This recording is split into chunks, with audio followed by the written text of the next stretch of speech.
Alors, historiquement parlant, il y a eu une association entre Olivier Cromwell et en effet les banquiers qui venaient des Pays-Bas et qui ont eu l'autorisation massivement de s'installer en Angleterre. Il y a eu un pacte faustien entre cet élément politique et cet élément économique pour développer un empire.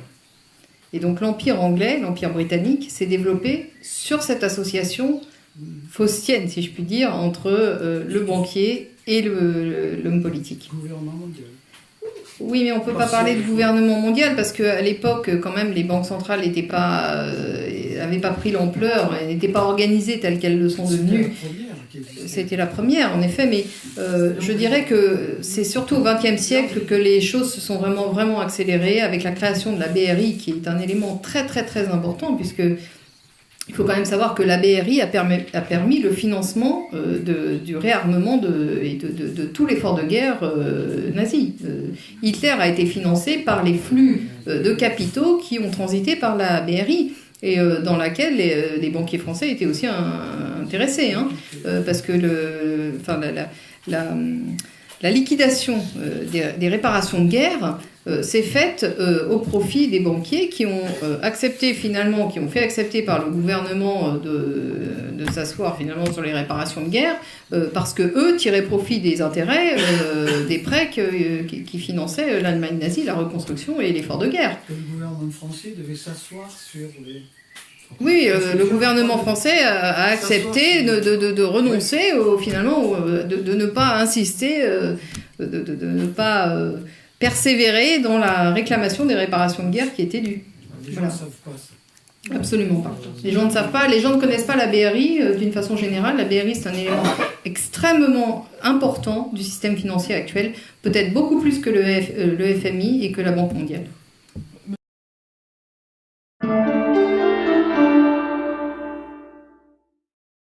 Alors, effectivement, s'il est souhaitable de voir disparaître le dollar en tant que monnaie de réserve internationale exclusive, je pense qu'il faut que tout le monde ait bien en tête que de passer de Caribe-Ancilla n'est pas forcément souhaitable non plus. Et que les DTS tels qu'ils se présentent actuellement seront une monnaie internationale gérée exclusivement par les banquiers. Donc qui ne sera pas au service de la monnaie, puisque la monnaie, de façon initiale, et là c'est l'archéologie qui nous renseigne, la monnaie a été créée comme une institution, et une institution de service public, de façon à faciliter les échanges.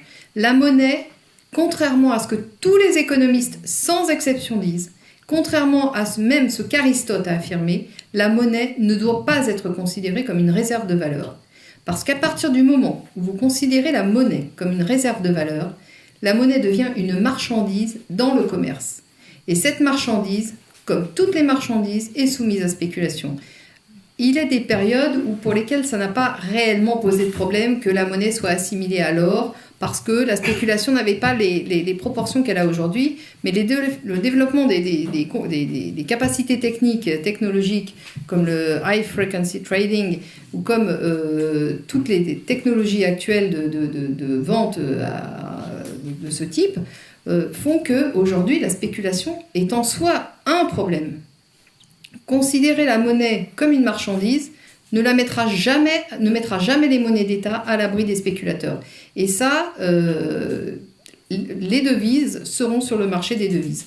Donc à partir du moment où on ne revient pas sur ces fondamentaux-là, on ne reviendra pas sur la détermination des DTS en tant que monnaie gérée par des banquiers. Or, une monnaie gérée par un banquier, c'est une monnaie qui est au service des intérêts des banquiers. Donc ce n'est pas une monnaie. À strictement parler, ce n'est pas une monnaie. Ça ne remplit pas la fonction monétaire. Ça c'est comme quand on dit... Enfin, je vous fais une analogie parce que on est tellement habitué à utiliser une terminologie dont le sens profond est totalement modifié d'une époque à une autre qu'on ne s'en rend plus compte. Et pour vous donner un exemple concret et récent que vous avez encore en tête, je vous demande juste de faire 2 secondes, d'essayer de comprendre la différence qu'il y a entre le Parlement, le système parlementaire que nous avons connu depuis la Révolution dans les pays comme la France, ou l'Angleterre, ou n'importe quel pays d'Europe occidentale, et ce qu'est devenu le Parlement européen. Ce sont deux institutions qui n'ont strictement aucun rapport. Ils ne remplissent pas la même mission, ils n'ont pas les mêmes prérogatives. La seule chose qu'ils ont en commun, c'est effectivement une rémunération intéressante de leurs membres. Mais je dirais que c'est des institutions qui n'ont de commun que le nom. Et on a gardé le terme parlement. Les parlements, dans l'Ancien Régime, existaient, mais c'était des cours de justice. Donc on est habitué à employer des termes qui ne correspondent plus à rien. On est employé à parler de monnaie alors qu'on ne parle strictement pas de la même chose que la raison pour laquelle la monnaie a été instituée. Tout a été dévoyé. On est dans une imposture universelle. Il faut quand même se rendre compte que nous vivons dans l'imposture universelle. Et ça, c'est vraiment le point central finalement de mes recherches. C'est que l'essentiel des débats est systématiquement occulté par une masse informe d'informations secondaires et que les informations essentielles, on ne les a pas. L'or est un étalon. L'or est un étalon. Un panel de monnaie ne sera plus un étalon, il sera futur. Non, moi je dis pas ça. Je dis qu'un panel de monnaie, si les monnaies sont gérées par le politique, est valable. Oui. Mais un panel de monnaie géré actuellement par des banques, ça ne tiendra. Et vous m'avez dit quelque chose de très intéressant, Valérie. Vous m'avez dit finalement une monnaie, ça doit être une institution. Bien sûr. C'est une unité de mesure. Or, on ne spécule pas sur la longueur du mètre. Non. Donc, on ne spécule pas sur une monnaie. Il faut quand même rappeler que l'Empire britannique s'est développé à ses débuts avec comme monnaie un bâton. Et le bâton n'était pas dans le commerce. Un bâton, ça vaut rien. Un mètre, ça ne vaut rien. La monnaie, c'est une unité de mesure. C'est un instrument de mesure. Ça ne détermine pas en soi la valeur du bien. Ça ne fait que la mesurer, comparer les valeurs entre elles. C'est tout ce que ça fait. Et de la même façon qu'un mètre mesure des distances. Mais une monnaie ne doit pas être, je le répète, une réserve de valeur.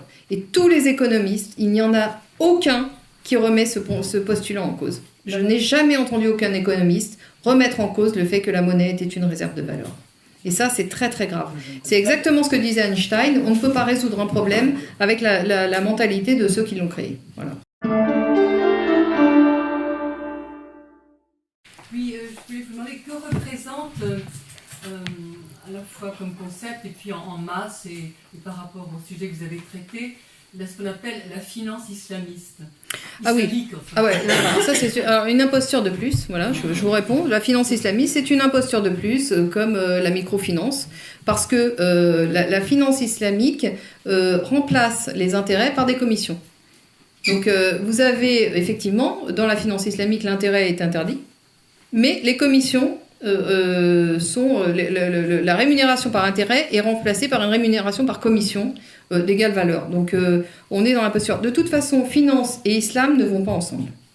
C'est antinomique. Ce sont deux termes qui sont antinomiques. Voilà. Donc oubliez la finance islamique. Ça, clairement, c'est géré par les banquiers.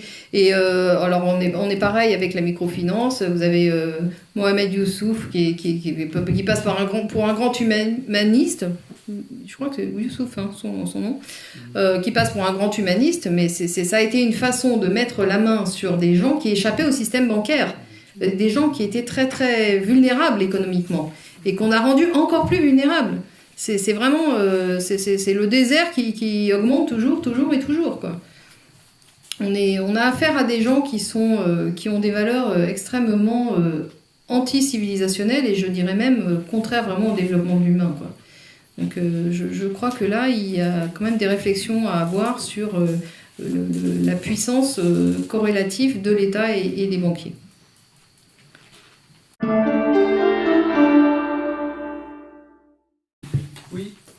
Dans le manifeste communiste de 1848 de Marx, j'ai retenu qu'une chose qui m'a paru intéressante, c'est qu'il dit clairement qu'il faut créer une banque centrale appartenant exclusivement à l'État.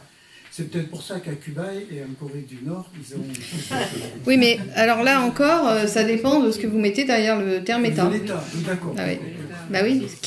L'État est dirigé par quels intérêts, c'est ça. Et qu'est-ce que c'est un État? Un deuxième point, c'est que vous parlez tout à l'heure d'un système où les importations sont prioritaires, dans l'autre où les importations ou l'exportation sont prioritaires.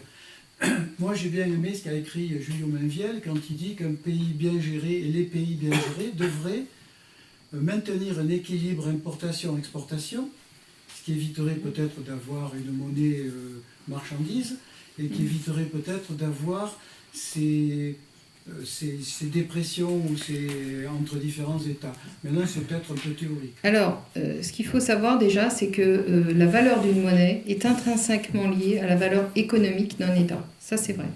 C'est pas incompatible avec ce que j'ai dit. Non, c'est pas incompatible, mais c'était pour poser le postulat. Ce que vous dites, c'est que les importations et les exportations doivent être équilibrées. Ça, c'est dans le meilleur des mondes. Oui, je dirais que vous avez des États qui ont très peu de ressources naturelles, donc effectivement, il faudrait qu'ils développent énormément leurs services pour pouvoir générer cet équilibre. On ne peut pas faire appel de la monnaie qui n'est pas la leur. Oui, mais je dirais, après, on ne peut pas changer la nature profonde du territoire sur lequel vous êtes. Si vous êtes sur un territoire qui n'a pas de ressources naturelles, eh bien, il faudra les importer, ces ressources naturelles. Si vous êtes sur un territoire qui n'a aucune ressource énergétique... C'est le cas de la France. Bien sûr, c'est le cas de la France, mais c'est le cas de beaucoup d'autres pays. Voilà, donc ce que vous dites n'est pas forcément réaliste, voilà, dans la vraie vie. C'est la seule chose sur laquelle je voulais insister, parce que vous avez les répartitions des richesses ne sont pas égalitaires sur cette terre. Vous avez des États qui ont beaucoup de pétrole et qui n'ont pas de diamants, d'autres qui ont des diamants, pas de pétrole, d'autres qui ont des terres arables et d'autres qui n'en ont pas, enfin d'autres qui ont de l'eau, d'autres qui n'en ont pas. Donc s'ils ne veillent pas à cet équilibre, ce sera dangereux pour eux à un moment ou à un autre. Oui, mais veiller à cet équilibre peut se faire de façon plus subtile, en développant l'éducation et en développant... Ça ne se fait pas du jour au lendemain. Je veux dire, si vous n'avez pas de ressources naturelles, il faut développer d'autres ressources et ça demande des investissements financiers sur la durée. Et ces investissements financiers doivent pouvoir être faits par les États avec un système de création monétaire adéquat, je dis bien adéquat, qui soit équilibré par rapport aux réels besoins de la population. Oui, et puis alors j'ajouterais que les exportations, c'était un petit peu mon métier. J'ai travaillé dans une trentaine de pays du monde. De plus en plus, les exportations sont soumises aux banques. Bien entendu, évidemment. Ne serait-ce que la Banque mondiale. Moi, j'ai travaillé avec la Banque mondiale. Ne serait-ce qu'avec des banques théoriquement, enfin des systèmes d'assurance-crédit théoriquement d'État, mais dans lesquels rentraient de grandes banques. Par exemple, en France, la COFAS. La COFAS était essentiellement dépendante de grandes banques comme Indosuez ou comme Crédit Agricole Indosuez, BNP, etc. Par conséquent, effectivement, les importations, on arrive à équilibrer importation-exportation, tous les États souhaitent, enfin tous les pays souhaitent arriver à cet équilibre, mais le jeu est faussé par le biais des banques. Oui, alors ça c'est évident, mais tant qu'on ne retirera pas la fonction monétaire des mains des banquiers, on ne sortira pas de ces problèmes-là. Comme disait Karl Marx. Oui, mais... voilà. Oui.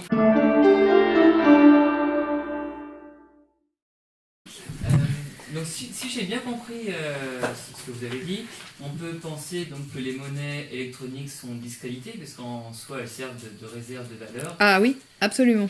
Et alors ? Exactement. Alors, moi, j'ai travaillé sur les crypto-monnaies, donc je sais à peu près de quoi il s'agit. Et en effet, le problème essentiel de la crypto-monnaie, c'est qu'elle est conçue ab initio comme une réserve de valeur. Et ça, donc, ça la disqualifie techniquement pour remplir un rôle fonctionnel de monnaie. Cependant, quand même, nous sommes dans un monde qui est dominé, et en particulier dans les échanges internationaux, par des organismes comme SWIFT, qui peuvent exclure du jour au lendemain des pays entiers des échanges internationaux. Et ça, ce n'est pas acceptable. Je dirais c'est un rapport de force qui est trop violent pour les populations concernées des États exclus. Donc, je dirais que les crypto-monnaies, mais je parle là de crypto-monnaies d'État, et qui ne seraient pas adossées à du vent comme les crypto-monnaies privées le sont, mais qui seraient adossées donc à des richesses étatiques. Et quand je dis richesse, je ne parle pas seulement de richesses matérielles et en pétrole ou en or. Je parle de richesses aussi en services. Et c'est là où, en réalité, si les États reprennent le contrôle de leur monnaie, ils peuvent établir des commissions qui seraient des chambres de compensation interétatiques pour déterminer la valeur effectivement, des États, en fonction de leur économie, de la qualité de leurs ressortissants. Parce que vous voyez bien que l'économie... On nous parle tout le temps d'économie dissociée du social, mais l'économie ne peut pas être dissociée du social. Vous voyez bien que quand il n'y a plus d'enfants pour payer les retraites, l'économie ne fonctionne pas. Si vous avez des gens qui sont tous malades, il n'y aura pas d'économie. Je veux dire, donc l'économie d'un pays doit être conçue de façon globale. Et dans cette condition-là, quand vous avez une crypto-monnaie... Parce que la monnaie, elle peut être dématérialisée, c'est pas un problème.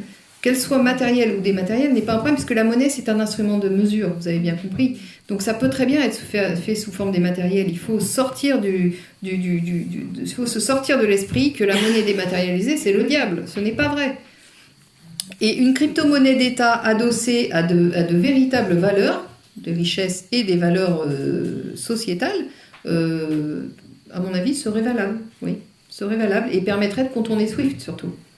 Ça serait peut-être pas valable sur la durée, mais en tout cas, ça permettrait aux États déjà de court-circuiter des organismes financiers extrêmement opaques, comme le sont ces organismes-là.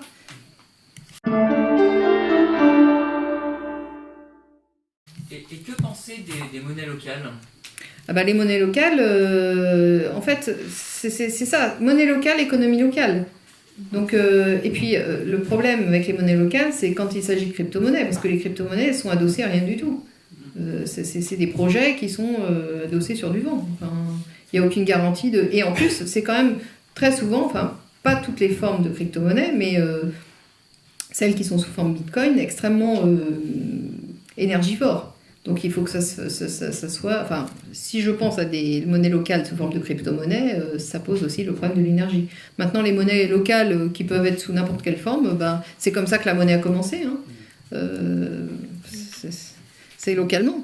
Donc après, il faut déterminer le territoire adéquat pour la monnaie. Parce qu'il faut quand même que les échanges puissent se faire de façon relativement fluide. Donc moi, ça c'est un point de vue personnel, j'estime que, en particulier en France, la détermination de l'État, enfin la France, dans ses frontières actuelles, était valable pour déterminer une monnaie d'échange correcte qui puisse satisfaire l'essentiel des besoins des gens. Maintenant, on peut discuter effectivement sur la limitation géographique dans laquelle une monnaie doit s'impliquer. Mais c'est vrai que plus la géographie est limitée, plus vous aurez des difficultés à échanger. Il faudra faire des compensations avec les monnaies d'à côté. Donc, on réinvente la roue, en fait. Hein. Oui, c'est pas... Mais est-ce que c'est pas un bon moyen pour des gens au niveau local de se réapproprier justement la monnaie ? Oui, mais enfin, c'est un moyen qui est limité dans le sens où vous êtes limité dans des transactions locales. Donc, ça ne vous permettra pas peut-être d'acheter tout ce dont vous avez besoin. En un mot, Valérie nous invite à avoir plus d'ambition. Il faut qu'on remette les mains sur l'État. Oui, c'est ça. Moi, je vous inviterais plutôt à faire ça.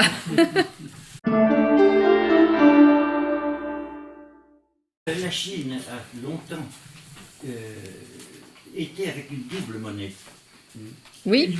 Une monnaie qui n'était pas sur le marché, chinoise, effectivement. Pas sur le marché. Exactement. Et chaque province avait une certaine autonomie sur Oui, il y avait le yuan et le renminbi. Exactement. Exactement, tout à fait. Et la Chine, chaque province, suivant son mérite, son effort, son travail, sa bonne gestion, pouvait acheter du yuan et avoir qui avait une parité à peu près semblable avec les grandes monnaies, et pouvoir travailler sur le marché international. Si une province gérait mal, elle n'avait pas accès au marché international. Et je pense que ça aurait pu servir d'exemple en Europe. Mais malheureusement, j'ai l'impression que la Chine s'oriente vers un abandon de ce système. Voilà. Et d'autre part, la Chine avait quand même de gros problèmes de spéculation en interne aussi. Donc ça ne résout pas tous les problèmes. Ça ne résout pas tous les problèmes.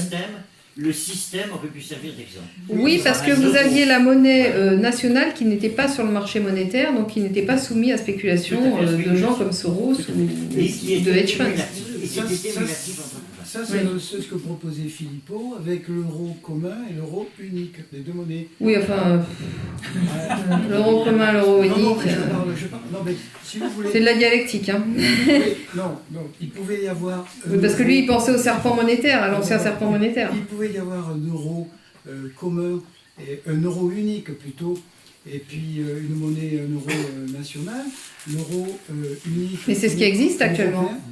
Ah non, vous n'avez pas de monnaie nationale. L'euro, il est bon partout, c'est le même. Ah non, alors là, excusez-moi, monsieur, je m'inscris en faux contre ce que l'euro vous en dites. France et en Allemagne n'a pas la même valeur Absolument. à cause du social. Et Target 2, et les Allemands se sont opposés justement à ce que la monnaie soit une monnaie identique pour pouvoir en sortir. Non, non, alors absolument pas, sortez-vous de la tête ça. Chaque euro localisé sur un territoire a la valeur du territoire duquel elle vient. Et c'est bien pour ça que les Allemands sont très inquiets parce qu'ils ont dans le bilan de leur banque centrale tous les euros qui viennent de Grèce, d'Espagne et d'Italie que les gens veulent mettre à l'abri. Donc ils ont des créances extrêmement douteuses dans leur propre banque centrale. Mais là, moi je crois que vous ne répondez pas. Bon, ce sont des créances. Des créances, c'est une chose. L'euro, à mon avis, enfin à ma connaissance, il est coté d'une façon unique en Europe vis-à-vis du dollar ou de n'importe quoi. Non, parce qu'ils ne sont pas soumis aux mêmes intérêts. Sur le marché de l'intérêt, ils ne sont pas soumis aux mêmes taux. C'est un autre problème.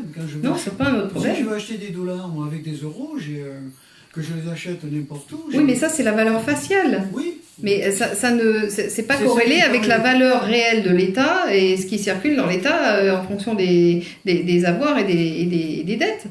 Oui, la valeur faciale est identique, on est bien d'accord. Bon. Mais l'euro, c'est pas une monnaie commune, c'est un panier, une indivision de monnaie. C'est ni commun ni rien, c'est une indivision, c'est un panier de monnaie en indivision. Voilà ce que c'est l'euro. C'est ce que je crains pour une monnaie. Je ne comprends pas. L'euro est un panier de monnaie en indivision. Et chaque monnaie conserve sa propre valeur monétaire sur le marché international. Un euro grec n'a pas la même valeur qu'un Deutsche Euro. Mais l'euro grec, il a bien été imprimé par la BCE. Quand il arrive à facialement, il a la même valeur. Mais sur le marché de l'échange monétaire, il n'a pas la même valeur. Et en interne, il n'est pas racheté de la même façon. Non. Ça, c'est une autre histoire. Non, l'euro, c'est une imposture de plus.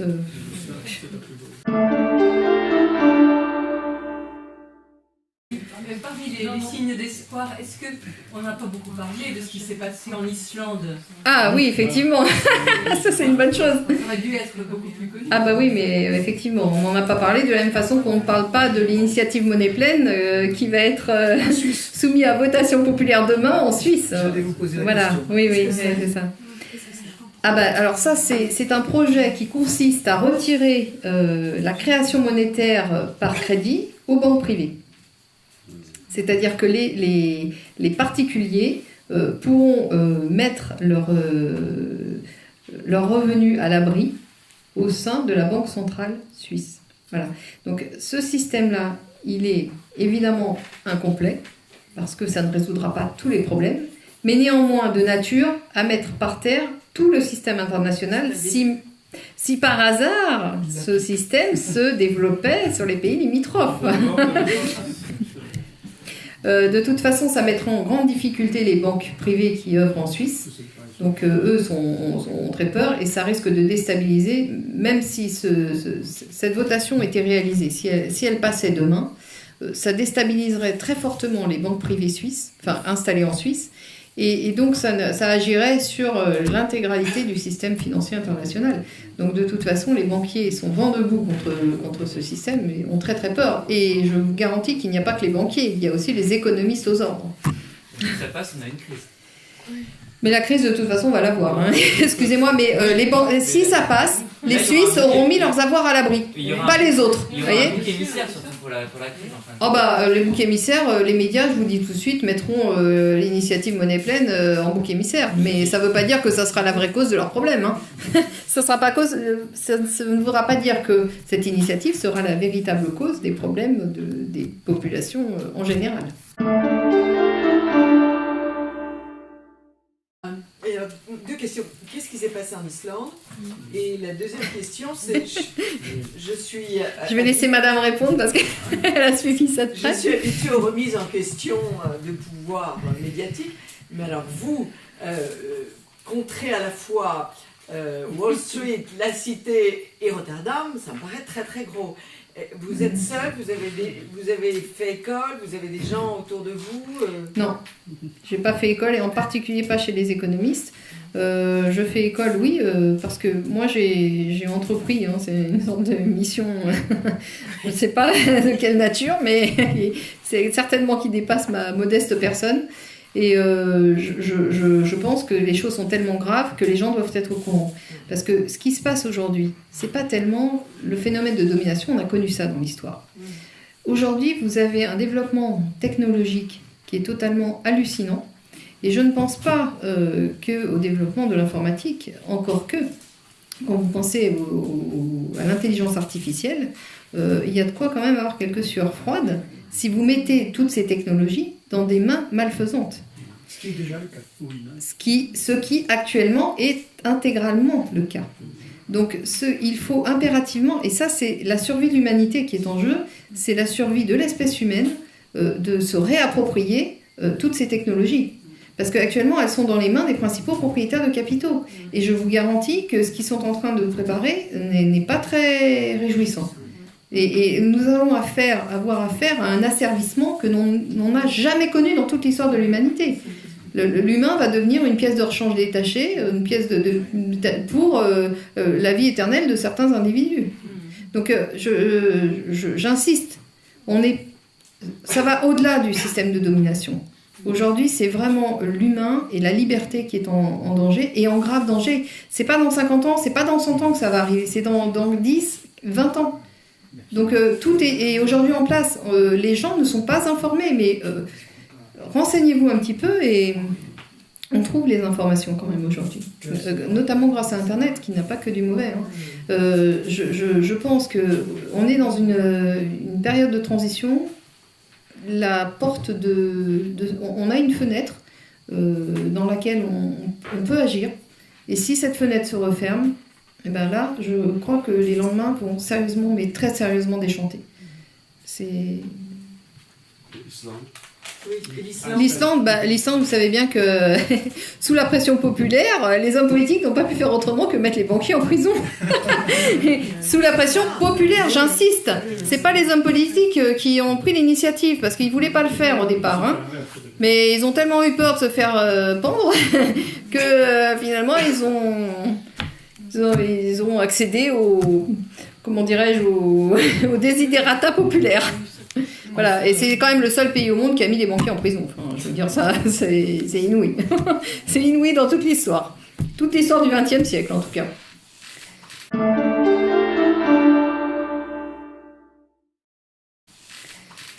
Enfin, moi, madame, je vous félicite pour ramer contre la pensée unique, qui est, je rappelle ce que je disais tout à l'heure, cette pensée unique qui est en fin de compte le fruit de certains lobbies. Et bravo pour ce que vous faites, et bravo parce que c'est pas évident, ça doit pas être rose tous les jours. Et non. Vous le faites brillamment, de façon concise, et je vous en félicite du fond du cœur. Merci. Alors, Bernard. Un petit mot pour vous remercier aussi pour ce que vous avez dit, qui est très important et que je partage entièrement. Je me permets, ayant été plongé dans la vie politique pendant un certain nombre d'années, de dire que ce que vous dénoncez à propos de la monnaie, et il faut le faire parce que c'est une approche qui est assez facilement recevable d'une certaine manière, même si vous avez des difficultés, ce que vous dites est transposable dans tous les domaines de la vie. Il s'agit ni plus ni moins, et c'est pour ça que vous avez bien fait de commencer par dire sur quoi consiste la monnaie, il s'agit ni plus ni moins de reconnaître la seule autorité qui vaille dans le monde, c'est la vérité. En matière de bioéthique, en matière de vie humaine, dans tous les domaines, on trouve le même problème. On est confronté à l'heure actuelle à la destruction systématique de toute vérité sur l'être humain. Et la monnaie en particulier est un exemple. Oui, parce que la monnaie, en fait, la monnaie n'est qu'un outil. La monnaie, c'est un outil au service d'une idéologie, effectivement, vraiment contraire à la vérité.